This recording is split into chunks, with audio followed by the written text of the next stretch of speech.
Hi everybody, this is Jennifer from Ferdalump, and this is a tutorial on how to make a glow-in-the-dark Oogie Boogie plushie from Nightmare Before Christmas. And this is roughly what he's going to look like when he's all finished, and as you see, he glows in the dark. So these are the supplies that you're going to need to get started. First, you're going to need a piece of paper to make your pattern and something to draw it with. You're going to need about 1/3 of a yard of burlap fabric and 1/3 of a yard of white or green cotton fabric, and 1/3 of a yard will make about 2 Oogie Boogies. You are going to need some scissors and some straight pins, as well as a sewing machine. You're going to need some black thread and some green thread and a needle to do some hand sewing. You're going to need some polyester polyfill stuffing and also a stick to turn him with and to help stuff him with.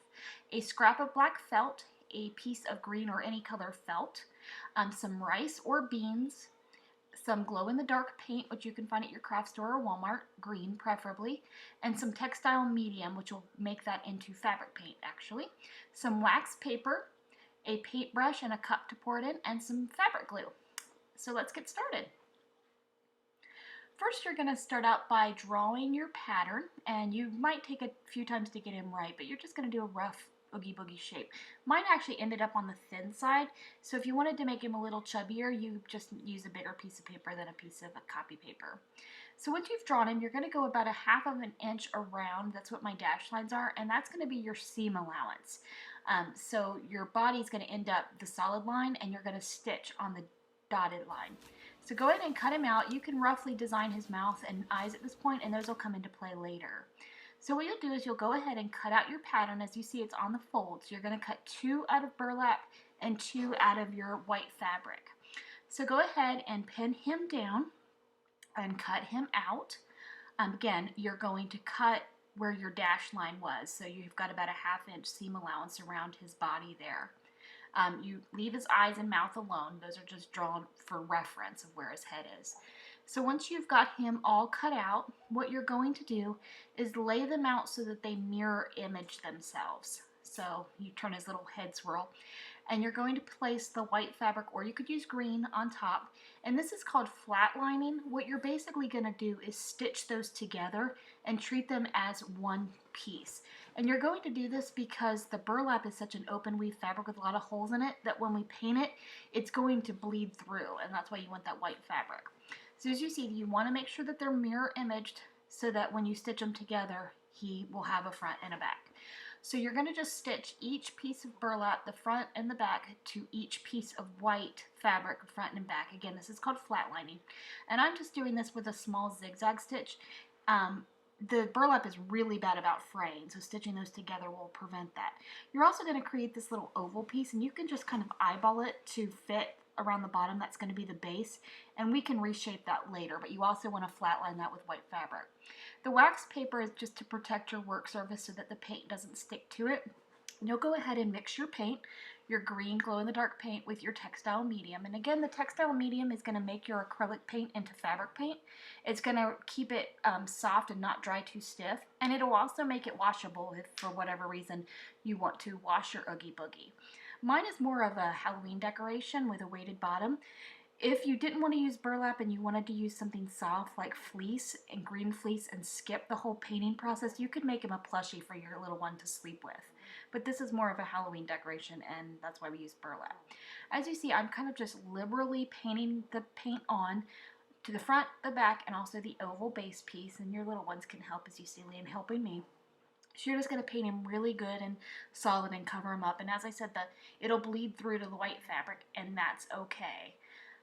So this will just take a few minutes to get it nice and painted on, and then it's probably going to need to dry overnight just to make sure it's nice and dry before you work with it. So leave it alone, and there you go. That's what it's going to look like when it's dry. And as you see, it just bled through to the white fabric just a little bit, but that's okay. It's all dry. So now you're going to take your black scrap, and you're going to create your face pieces. As I said, I kind of just eyeballed there, but I left this up to Lane. You can choose if you want to make him happy, if you want to make him mean. You can kind of shift things around and do that however you'd like. It might be kind of tricky to paint a mouth on just because of the uneven surface of the burlap, so this works. Felt is good, but if you wanted to use a black fabric with some Wonder Under and iron on his face, you're certainly welcome to do that. Or you could use buttons if you wanted to. That's certainly up to you. So once you've got them placed on, I like to use a little bit of fabric glue. This is perfectly optional. You could glue it on permanently if you wanted to, but I just kind of put a little bit of glue just to hold them in place before I stitch them down. And it's real important to remember to place his face not getting into the seam allowance on the side. And again, you're only going to need a face on one side, so choose which way you want his head swirl to go and put the face on accordingly.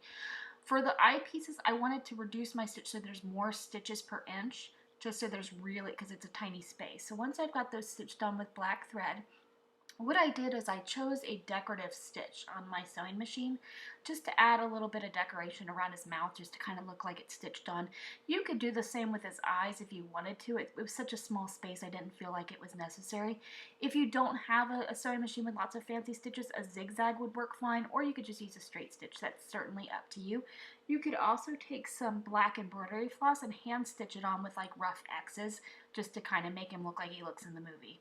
So that's what I did there, just kind of a decorative stitch around his mouth, as you can see that.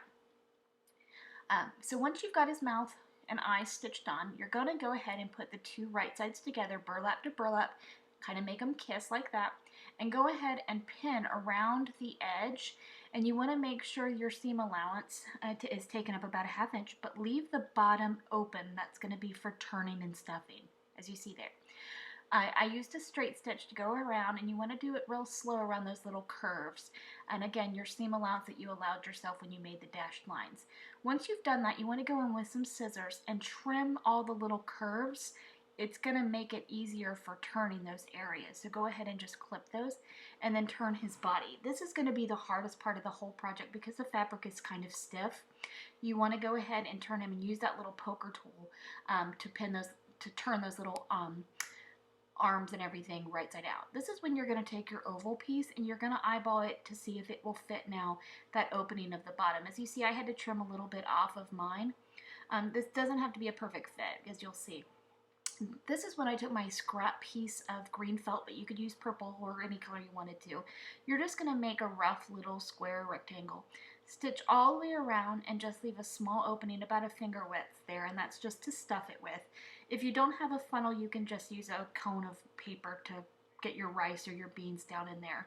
I've also seen people use washers, so if you have anything that's going to add some weight, and that's going to go at the bottom of his body just so that he can stand up by himself. But again, if you want to make this out of softer fabric and make it a plushie, you can skip this step. Then you're going to take your polyester stuffing. I like to spread it apart with my hands. It makes it fill in the spaces a lot better. So you kind of want to do that. The first step is going to be to stuff those tiny little pieces, his arms and his head curve, and make sure that you stuff those in there really good. Once you've got that, then not the rest of his body stuffed yet. You're going to take up a long stitch, so a gathering stitch basically, and do that around the base of his bottom. And then what you can do is pull up the bobbin thread and it'll gather it just to help ease and make him look a little more like a sack. And it'll ease you to fit that oval piece that you made there. You don't have to worry about it being a perfect fit because you can just pull up the stitches and make it fit. This is kind of tricky to explain, but basically you're going to pin the oval on, and you might have to do this a few inches at a time, stitch it, then pin a little bit more, stitch it. And you want to leave it about you want to stitch about 3/4 of it closed, that little oval, because you want to leave an opening that you can stuff the rest of his body and also put your beanbag inside. So once you've got that stitched all the way around to about, I don't know, a little bit of an opening there, which you'll see here, just to stuff him, then you're going to go ahead and make sure that your opening is big enough to get that beanbag inside of there. So once you've done that, you can take your polyester stuffing and stuff the rest of his body, and you want to stuff him pretty well so that he can stand up by himself. Again, if this is a plushie for a little one and you made it out of something soft like fleece, you don't have to stuff him quite as hard. You can make him squishy. But we stuffed him pretty solid, and then once he's all stuffed, we went ahead and took our beanbag and we shoved that down at the bottom, and then you're going to hand stitch that closed, and you want to fold over those edges there, and then just take your hand sewing needle and stitch that opening closed. You could take some black embroidery floss and do some little X stitches around it just to make him look rough, but there he is, he's all done, and as you see, he stands by himself. And when you turn off the light, he glows in the dark, which is pretty cool. And all you have to do to get him to glow is just charge him with some regular light or sunlight. And if you like this, check out my tutorial for a little plush Zero from Nightmare Before Christmas. Thank you so much for watching. Happy Halloween!